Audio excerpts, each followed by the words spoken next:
that's a great effort. Backing it up here again in an incredible week, I think is a great round of applause for Novak for a great effort. And for me as well, like Novak said, I mean, it is a bit of a surprise, even though we are ranked number 1, number 2. You never really expect yourself to win these type of big tournaments. So it's been another amazing week for me, and I'm having a magical summer. So it's obviously very nice, and I'm excited about New York now. But still, I'll first savor this one for a bit. Well, congratulations. John will present you with the Rookwood Cup. Congratulations. 5th time's the charm, right? That's his 5th. Western Southern Open trophy in the last 11 years. Thank you so much. Ladies and gentlemen, your 2012 Western Southern Open champion, Roger Federer. Yes, he has ruled this event over the years. His 108th final altogether, would you believe? As we've mentioned, his 76th title. He picks up $535,600 and 1,000 ranking points, along with the unique trophy. And for Novak, 600 points, $262,610 as well. Interesting to hear Roger saying there to Mary Jo, you come into these big events, you don't really expect to win them. Of course he does. Yeah, absolutely. But I think they obviously tried to play it down a bit, but hats off to Federer. He bounced back after that Olympics, put it behind him, as he's been able to do so many times over the years.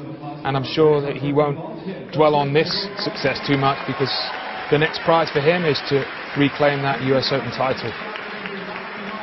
And the frustration for Novak, because he was making a big thing of this early in the week, Peter. He's very proud of all the titles he's won, and he's played a lot of really good tennis in Cincinnati, but for some reason he can't quite close out the deal at the end of this. You know, maybe someone's put a hex on him or something, but he certainly played terrific tennis all week long, up until set number 1 today, and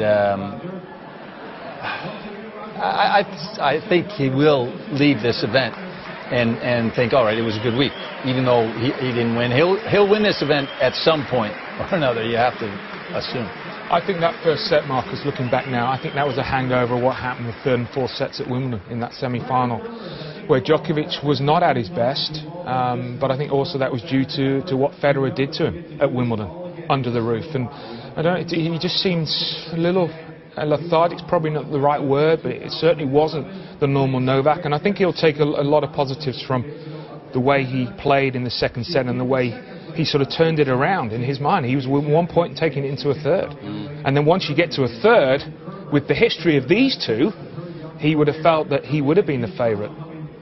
But in terms of Federer's game plan at the moment, Peter, we started the programme by saying that arguably he's playing some of the best tennis of his entire career, which is quite extraordinary in itself. But, you know, as Barry was saying, you know, he's coming to that much more. Everything he does is working an absolute treat, and he just continues to add little wrinkles to his game all the time. It's terrific. It really is. And I think there were a couple of years in there where we were wondering, even getting a little frustrated, that he wasn't bringing these new elements into his game, and that he's been able to do it now is incredible. Do you give Paul Annacone a lot of credit for that? I think so. I think Paul's brought a fresh perspective to the fore, and perhaps was able to say things in a certain way that allowed Roger to think, well, actually, maybe this isn't such a huge risk in changing my style of play a little bit.